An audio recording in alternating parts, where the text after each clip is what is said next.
Polar Express is often considered one of the best animated Christmas features of all time. It tells the story of a young boy who boards a magical train on Christmas Eve along with other children to visit Santa Claus at the North Pole. It's hard to determine if it was a box office hit, mainly considering that it was on a budget of 165 million US dollars, which was record-breaking at the time, and its total worldwide gross was $311.3 million. The 2006 Guinness World Records lists it as the first all-digital capture film. For that position, it does look pretty good. Unfortunately, it hasn't aged well, and there was criticism for how uncanny it looked even back when the film was released.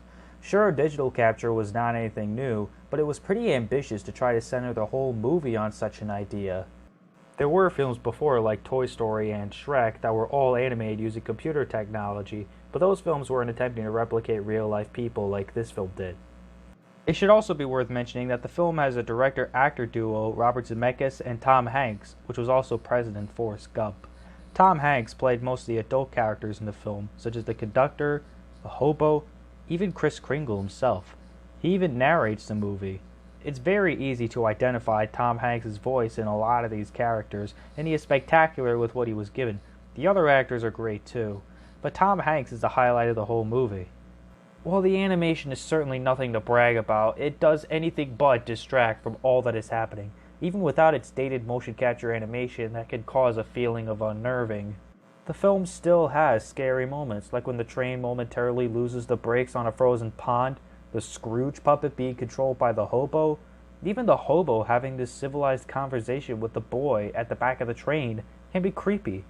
Most of the general creepiness that is criticized comes from the animation itself, though, which I don't think is fair because motion capture had not yet perfected at the time. Even for 2004, I'd say this looks better than Gosnell's Scooby-Doo. Kids watching this today would probably not be too impressed with this film. But as you think about it more, you come to realize that the idea is not so much to tell a story with a more basic structure, but to help kids understand the idea of believing in something even if you can't see it. I wouldn't say this film is of much nostalgic value though.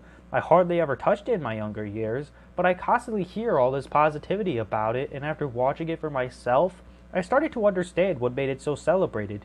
If that's how you are, then maybe there's more to this film than you realize. Just look past the digital capture stuff and enjoy the film for what it's trying to be. See, the thing about movies, it doesn't matter what they're doing. What matters is deciding to watch.